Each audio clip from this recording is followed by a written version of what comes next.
पास ये शेयर था वो समझता था कि मैंने बहुत अच्छे शेयर में इन्वेस्टमेंट कर लिया। यहां तक कि जिन लोगों के पास ये शेयर नहीं होता था उन्हें कुछ ना कुछ मिसिंग आउट की फीलिंग होती थी। फिर अचानक ऐसा क्या हुआ जो मीशो जैसा शेयर पिछले 8 दिनों में तकरीबन 17% से भी ज्यादा टूट चुका है। आइए जानते हैं। नमस्कार दोस्तों, स्वागत है आपका आपकी अपनी चैनल स्टॉक मार्केट 24/7 बाय सागर भट्ट में।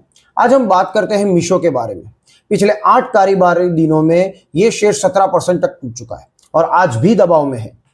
इस गिरावट की सबसे बड़ी वजह बनी है वैश्विक ब्रोकरेज फर्म मैक्वेरीज, जिसने मीशो पर अपनी कवरेज अंडर परफॉर्म रेटिंग के साथ जाहिर की है।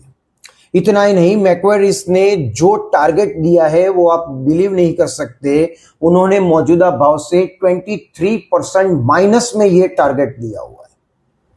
यही कारण है कि बाजार खुलते ही शेयर लगभग 3% तक आज भी नीचे देखने को मिला।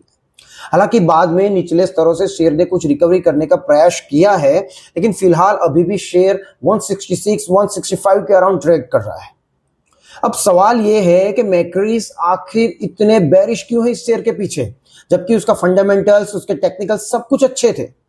मैक्वेरीज का मानना है कि मीशो की ऑर्डर ग्रोथ बहुत मजबूत है, लेकिन company free cash flow generation पर अभी भी अच्छा काम कर सकती।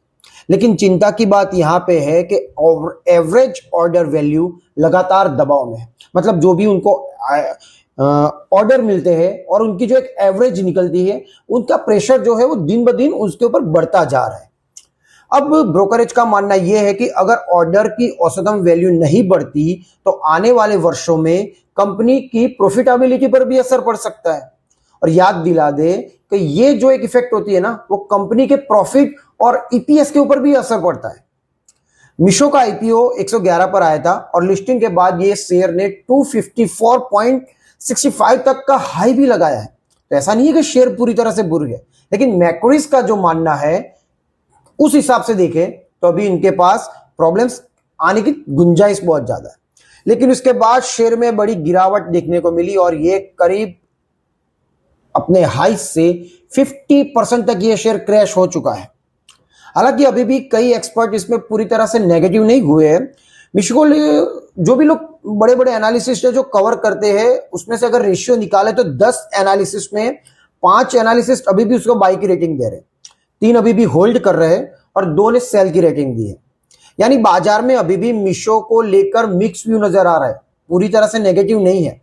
अब देखना होगा कि आने वाले क्वार्टर में कंपनी ग्रोथ और प्रॉफिटेबिलिटी को लेकर क्या उस बीच में वो संतुलन बना सकती है, क्या वो कंटिन्यू कर सकती है। आपका क्या मानना है? क्या आप मीशो के शेयर होल्डर हो? अगर हो तो क्या आप उसमें रुकना चाहोगे? बाय, होल्ड या सेल? मुझे कमेंट में जरूर बताइए। मिलते हैं ऐसी ही अगली वीडियो में। धन्यवाद।